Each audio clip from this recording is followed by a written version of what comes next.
Hello, fellow YouTubers, this is Yuto Moses, here to give you my 10 movies that I like in my collection, but others won't video, where I show you a bunch of movies that I like to watch that are considered to be extremely underrated or just flat out crap. So let's begin. First one is Cobra, starring Sylvester Stallone as Lieutenant Marion Cobretti, who's going out in LA taking down a group of serial killers that's been wreaking havoc. Now, this is written by Sylvester Stallone for the screenplay, so of course it would be pretty bad to most people, but I like it because it has that 80s vibe to it that I like, and it very much works for the movie. It has a lot of action-packed stuff, and the dialogue is hilariously terrible. And I like some of the montage scenes, which one of them included Brigitte Nielsen posing for a lot of model shots. And this is like a Dirty Harry take on of the film, and even this one included Robin Anderson, who played Scorpio, the killer in Dirty Harry. And I especially like how Sylvester Stallone had played out his character. Not everyone may agree with it, but I don't know. For some screwed up reason, I just like it. Next ones are Texas Chainsaw Massacre 2 and Leatherface Chainsaw Massacre 3. These are both the follow-ups to the original Chainsaw Massacre movie. I'll start off with Chainsaw 2, which is a parody directed by Tobe Hooper about a DJ radio host who's being stalked by the Sawyer family, and so she brings in Lefty, a lieutenant thirst for blood after Leatherface has killed his nephew, and so they try to hunt them down at this abandoned amusement fun park, which I thought was a really neat setting, and how it was set up was awesome.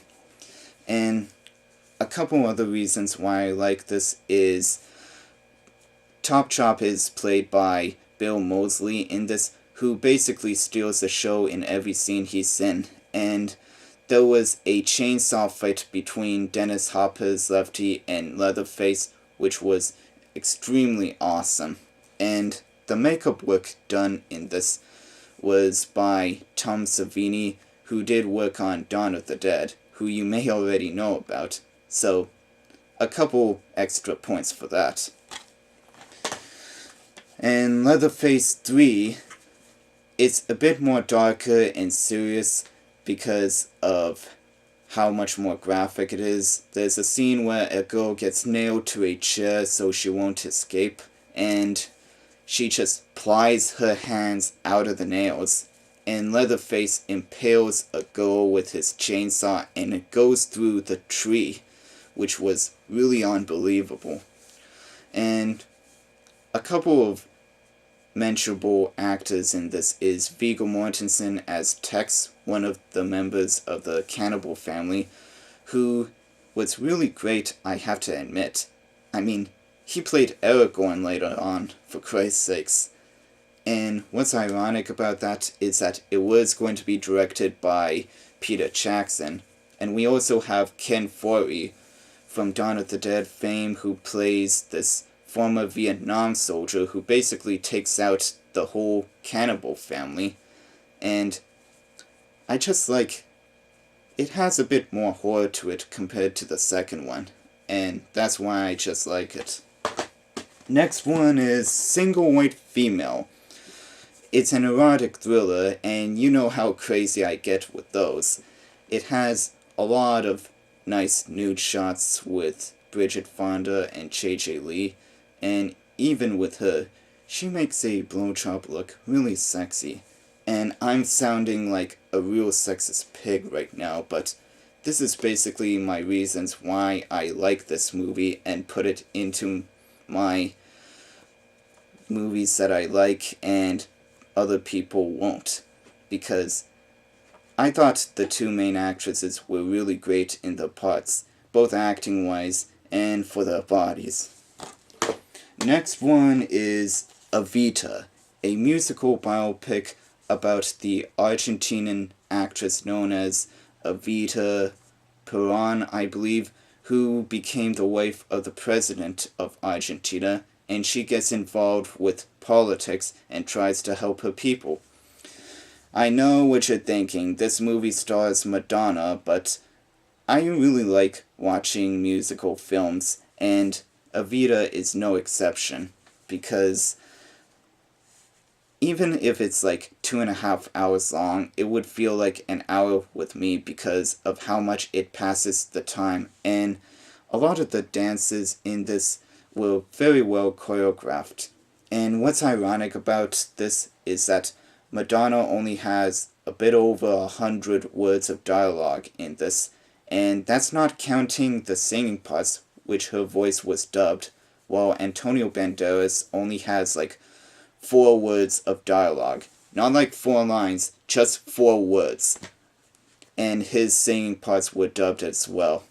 And after watching this movie, I find Argentina to be a really cool word, a cool name for a country. Yeah, this movie really screwed me up. Next one is Spawn. A lot of you must know about the cartoon show, and I used to watch that a lot when I was young, but only on Fridays and Saturdays because I couldn't be up way past my bedtime. And watching the live-action movie, I thought it was pretty cool.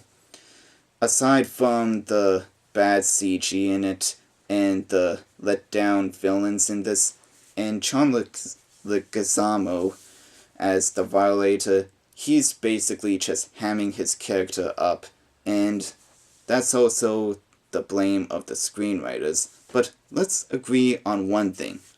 Michael Jai White was an awesome Spawn. He was just acting his ass off playing the character and never broke out laughing at any point of it, or said screw this. And I like a lot of the action in this and the dark approach that they were trying to pull on this, and I can respect that. But even with that said, I kinda still wish that Tim Burton or Alex Proyas could have directed this, and they were considered for it. But hopefully Spawn 2 will come out soon, and it might be better than the first one. Next one is The Game, the David Fincher film where Michael Douglas plays a rich millionaire who's been assisted in this game of where his whole life turns upside down, where his life is at stake, and he doesn't know who's trying to kill him. Now, the reason why I put this movie on my list is because this is my favorite David Fincher movie, even better than Seven or Fight Club because of the ending. This is the kind of film that you would either really love or really hate because of it. And there is a lot of action-packed stuff that you'll like, and a lot of themes that's going on. And the best part about it is that it has no lead up to the ending, so you wouldn't really suspect it. And this is Michael Douglas's best performance in a film. And next one, and you'll really hate me for this, is Godzilla, the Roland Emmerich film. I know, but I just don't have a problem watching this. This is one of those movies that I would turn my brain off, and I haven't watched Gojira because of how hard it is to get on video, especially the new Blu-ray Criterion. And I'm just a sucker for night blue lighting that's being used in this movie, and I do like some of the CG work done on a lot of the scenes, especially Godzilla, not to mention that Hank Azaria was pretty funny in his part, and I like Matthew Broderick in it because he was Ferris Bueller. So yeah, if you have a problem with that, then stop watching this. Sorry about that, needed a break. Now, next one is Daredevil. A lot of the people that have watched this has only viewed the theatrical version, which was complete crap, but this is the director's cut, which sums up a lot, like how they took down Kingpin, Jack Murdoch's relationship with his father, and how everything with his blindness has affected the people around him. And not to mention the villains in this, Bullseye played by Colin Farrell and Michael Clarke Duncan played by Kingpin, are a delight to watch as bad guys. I mean, they pretty much steal the show from Daredevil whenever they come on screen. And I like a lot of the action shown in this, and how everything was shot made it look like the Frank Miller's graphic novel, and how it was all set up. It's like a mixture of that and the Stan Lee adaptation of the comic books. So, if you haven't seen the director's cut and still bad-mouthing about Daredevil, then I think you should check this out. Last one is Final Fantasy VII Advent Children. This is a follow-up to the Final Fantasy VII video game, which I have played, but for those of you that haven't, there is this Final Fantasy VII Reminiscence Digest featurette, where you get to watch archive footage of the video game so that you would be up to date with everything from that one and be able to watch this one. And this follows Cloud being chased down by the descendants of Sephiroth, Kadaj, Los, and Yazoo, who are trying to obtain Jenova's blood so that they can resurrect him, while there's this mysterious disease that's been spreading all over Midgar, and they don't know what may be the cause of it. Now, everything that this movie is about, I thought they did a really great job on the story, and the 3D animation done on this is marvelous. And with me in anime, I just can't take my eyes away from it, because how everything is drawn up, how the character designs are done, is just really badass to me. And what's great about Advent Children is that they brought back all the characters from the video game, not to mention the music score, and jazzed it up, and added a few new things that made it great. Although some of the fans are still pointing out some flaws about it, like whatever happened to Case puppet. And if you don't know who he is, he's like the cat doll that was in the video game who worked for Shinra. And when Kadaj summoned Bahamut, he used a teal-colored materia instead of red. But those are just minor stuff.